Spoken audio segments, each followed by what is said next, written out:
One case analysis about rare event fiasco.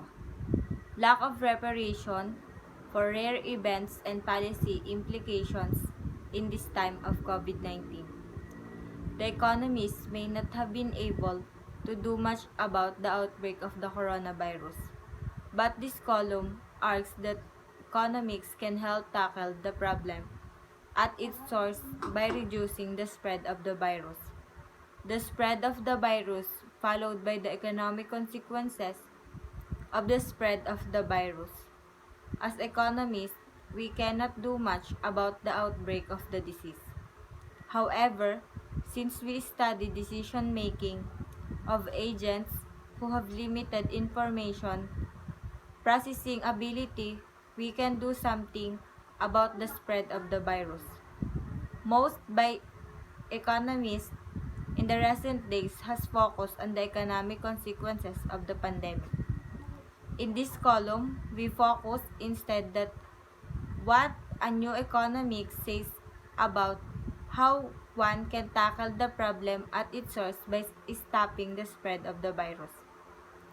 Since the incentives to prepare for a rare event are small, agents will be unprepared when the rare event occurs.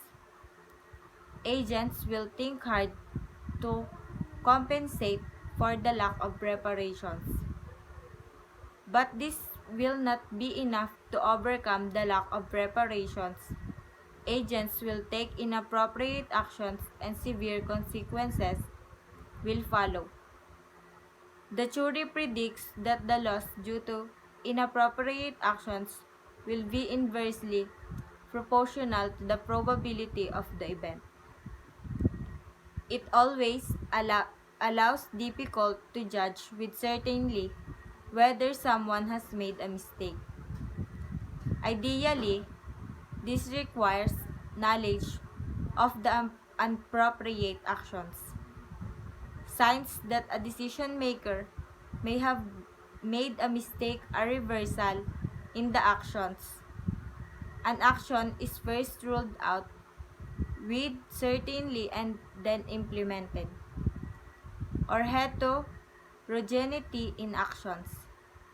Different individuals or institutions are taking different actions under the exact same circumstances. We have currently seeing both of these the COVID-19 epidemic.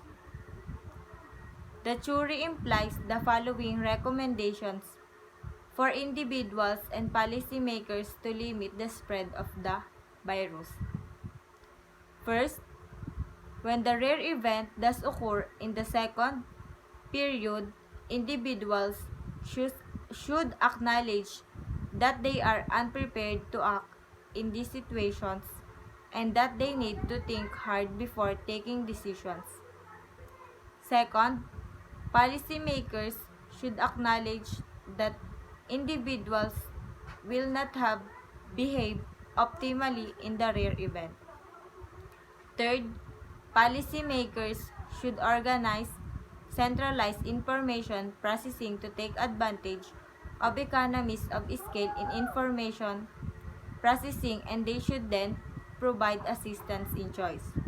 Fourth, passing legislation that subsidize or requires preparation for future rare events can improve well-being in the society. Finally, our jury does not directly say which policies should be conducted to address the economic consequences of the spread of the virus. Nevertheless, these measures might have consequences for the spread of the virus. In the following days, many economists will probably call for a demand stimulus. It is unclear to us that this is the right policy recommendation. First, people are told to limit social interaction and stay at home to reduce infections. Then they are pulled back into the office through an increase in a demand. This simultaneously limits the spread of the coronavirus and reduce its economic consequences. The government could instead replace the market income of agents during the epidemic with transfer loans or guaranteed